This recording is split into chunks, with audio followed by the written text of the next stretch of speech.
I call this the White Sleeping Man. I believe this story, The White Sleeping Man, had the most profound impact on my life. It took place only about 3 weeks after the bobber took place.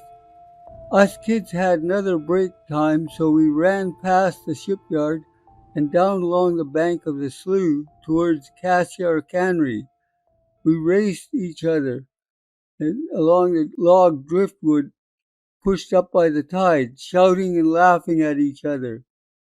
My older brother pointed and shouted, "Look at the white man sleeping on the beach." "He looks dead," Clifford hollered. "Let's race," and he and my brother Marvin stopped running, and I and Vince kept running. I got there first. "He's just bones. His wrists are wired together behind his head, and his ankles are wired together as well," I hollered back. "His bones aren't pulled apart, though." We always challenged each other with dares, so I looked into his eye holes. There still was some brains left in the back of his skull. I was about to dare them to do the same when I inhaled to holler.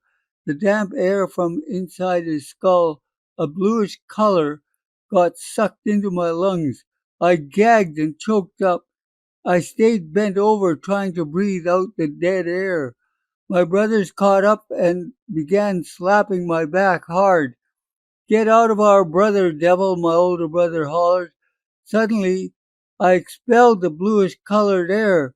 As young as I was, I knew that a change had taken place in me. The little blue cloud rolled into the slough water and disappeared. One of the other kids had run home and told his parents. They called the police. We waited for about 3 hours and then they came. They chased us kids away. My older brother said somebody murdered him. We already saw him up close. He couldn't swim with his hands and feet wired together. They looked at each other and I heard one think, "How did he get here? He was dropped in near Haysport. That's a mile up the Skeena River.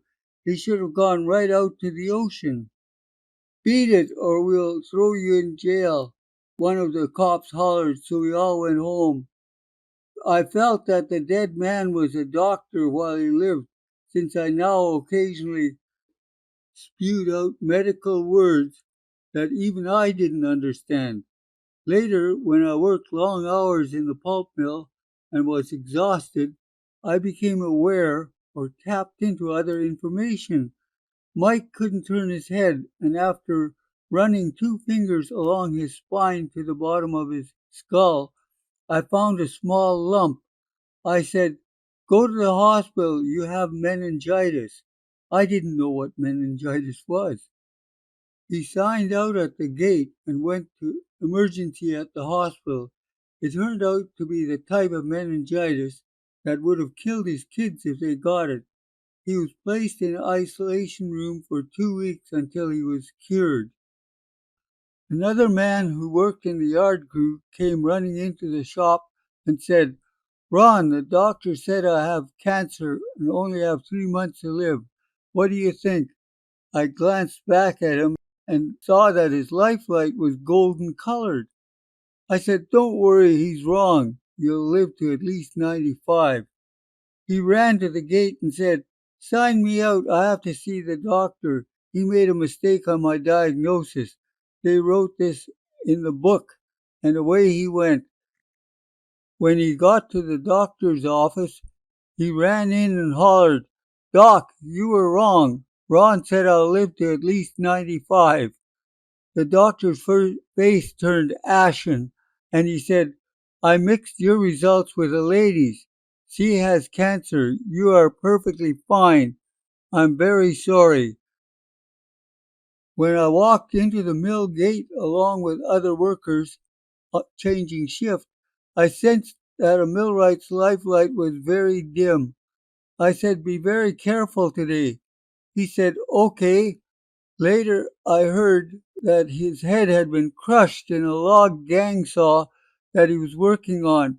I felt that I should have sent him home for that day, and felt a deep loss as if it was my fault.